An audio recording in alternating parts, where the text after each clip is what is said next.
how do you differentiate between complaining and venting? Is there a difference between those two things for you? Thinking in the context of a relationship you have with somebody as an accountability partner. Think there is because I think that, someone that you have a closer relationship with, you kind of know each other, right? We were talking one of our episodes, we were talking about, growing up and how you just, know the boys on the block, right? You just knew each other. And I think that if someone is just venting about a certain situation, it hits different than, day in and day out, and every conversation is just something that is, um, you know, um, it's just something about what's happening in their life, or every situation that is brought up, or every conversation that is brought up with a good uh, uh, outlook, if you will, or talking about something good. Like I was talking about the trees, right? The trees were beautiful, the flowers and all that, and then that whole conversation just gets like a buzzsaw came and cut the tree down. So I think that there's a difference in that type of scenario versus somebody just venting because maybe you're just venting because you're you're talking about the tires.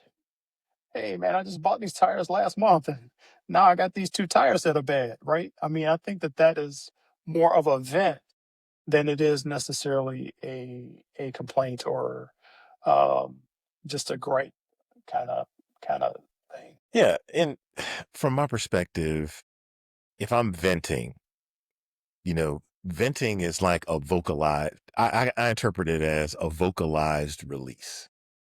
We just talked about how we're surrounded by a lot of things. Negativity permeates us. If you're, it's just like you hold your hand in a bucket of water long enough, your fingers are going to get pruned up because your skin is reacting to being submerged in the water.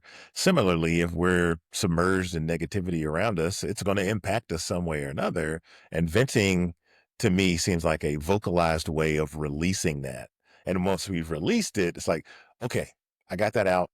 Let me get down to business to start solving some problems to try to improve my situation or improve the situation.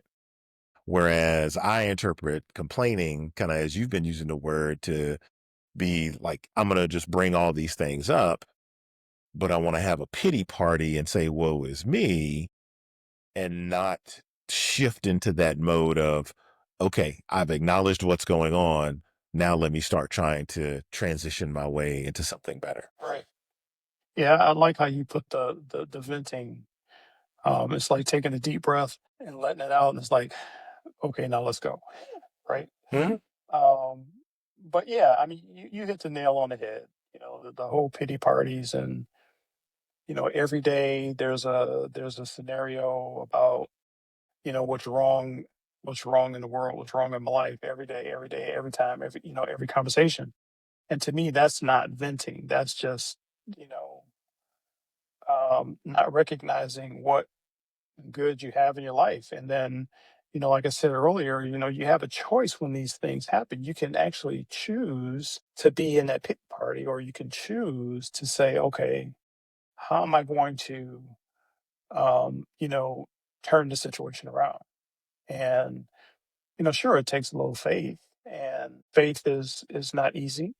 Um, but faith is really what I think helps you get to the other side, because you can't really see all the things that are going to happen from this situation, but you can certainly believe that you'll have a positive outcome. And even despite how awful it may look, you can have a positive outcome. And I know it takes time to get to that point, because again, I've been there, and whew, I know how hard it is, even though, that Bible verse, faith of a mustard seed, and a mustard seed is not that large, but it's difficult, especially when when you have a lot on you, when you have a lot of stress on you, you have a lot going on. Mhm. It's difficult, and I'm just asking the audience to just consider the other option. right? The option that is converse to, uh, the pity party. Absolutely.